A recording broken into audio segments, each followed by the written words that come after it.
Good afternoon all students.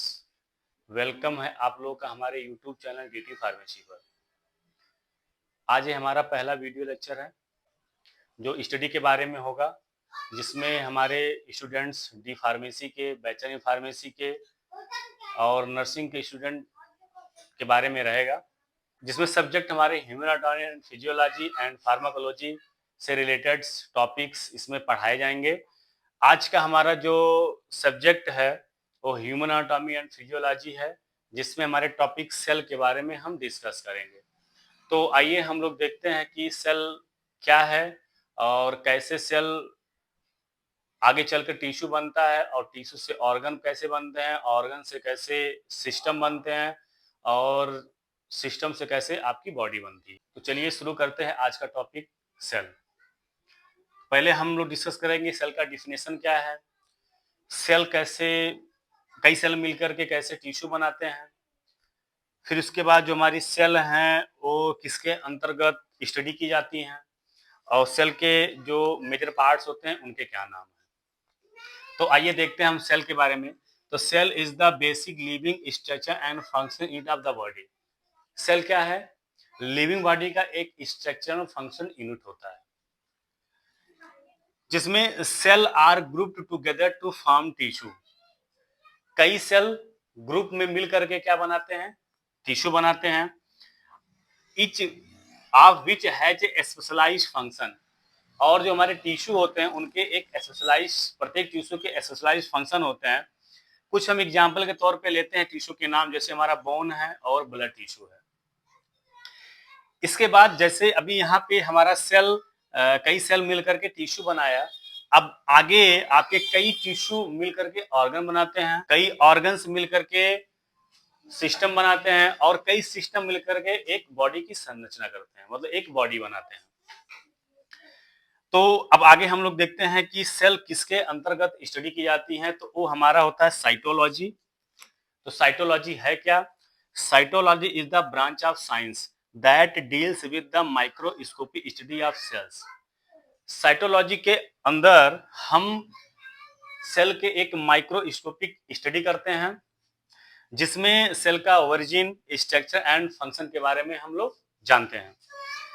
अब इसके बाद हम लोग देखते हैं कि द सेल, मतलब सेल के जो पार्ट्स होते हैं, मेजर पार्ट्स होते हैं, वो हमारे मेजर पार्ट्स कौन कौन से हैं। तो the cell is divide into two major parts, जिसमें हमारा पहला मेजर पार्ट प्लाज्मा मेम्ब्रेन है और दूसरा मेजर पार्ट्स हमारे सब सेलुलर ऑर्गेनेल्स हैं। जैसे जो हमारी प्लाज्मा मेम्ब्रेन्स हैं, वो हमारे प्लाज्मा मेम्ब्रेन्स आपके सेल्स का जो एक्सटर्नल पार्ट्स होता है वो हमारी प्लाज्मा मेम्ब्रेन होती हैं, और जो हमारे सब सेलुलर ऑर्गेनेल्स हैं वो हमारे सेल के अंदर प्रेजेंट होते हैं।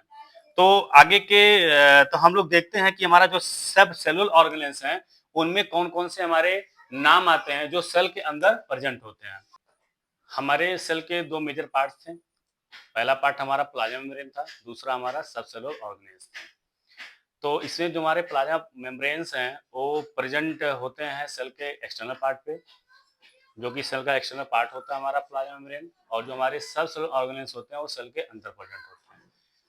अब हम यहाँ पे देखेंगे कि जो हमारे सब सेलुलर ऑर्गेनेल्स हैं जो अंदर सेल के अंदर प्रेजेंट होते हैं, उनके अलग अलग नाम होते हैं, उनके अलग अलग स्ट्रक्चर होते हैं और उनके अलग अलग जो हमारे सब सेलुलर ऑर्गेनेल्स ऑफ सेल्स हैं, जिसमें हमारे cytoplasm, nucleus, nucleolus, mitochondria, Golgi complex, endoplasmic reticulum, lysosome और हमारे राइबोसोम्स है। चलिए स्टूडेंट, हम लोग सेल के स्ट्रक्चर को डिस्कस करते हैं। तो आइए हम लोग सेल के स्ट्रक्चर को देखते हैं। ये हमारा सेल का स्ट्रक्चर है, जिसके सेंट्रल पार्ट्स में न्यूक्लियस प्रेजेंट है, और न्यूक्लियस हमारा डबल लेयर मेम्ब्रेन का होता है।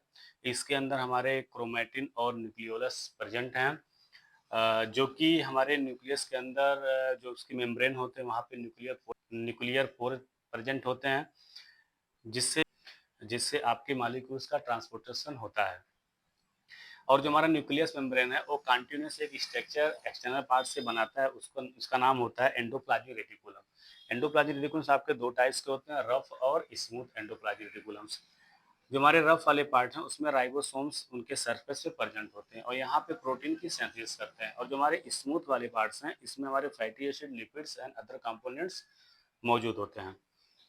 इसके बाद हमारे जो गोल्गी कॉम्प्लेक्स होते हैं वो आपके सिस्टम लाइक स्ट्रक्चर बनाते हैं और ये आपके ट्रांसपोर्टेशन एंड सेक्रीशन का काम करते हैं। हमारी माइटोकॉन्ड्रिया है, माइटोकॉन्ड्रिया को हम power house of the cell कहते हैं। इनमें भी आपके दो मेम्ब्रेन्स होते हैं, एक आपका इनर मेम्ब्रेन होता है, एक आपका आउटर मेम्ब्रेन होता है। इनके बीच में कुछ स्पेसेस होते हैं, उनको हम इंटर मेम्ब्रेन स्पेस बोलते हैं।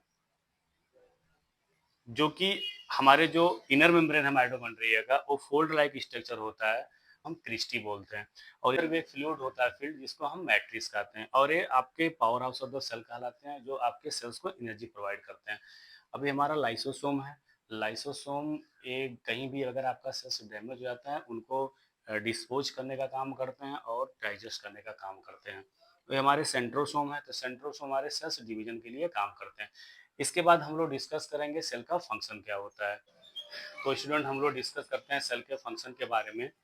तो हमारा जो सेल का फंक्शन है, growth and repair, metabolism, energy production, structure and support, transport of substance, reproduction, etc, ये सब हमारे सेल के फंक्शन हैं। तो आज के लिए बस इतना ही। अगर हमारा वीडियो अच्छा लगे तो सब्सक्राइब करिए, शेयर करिए, लाइक करिए एंड सपोर्ट करिए। धन्यवाद।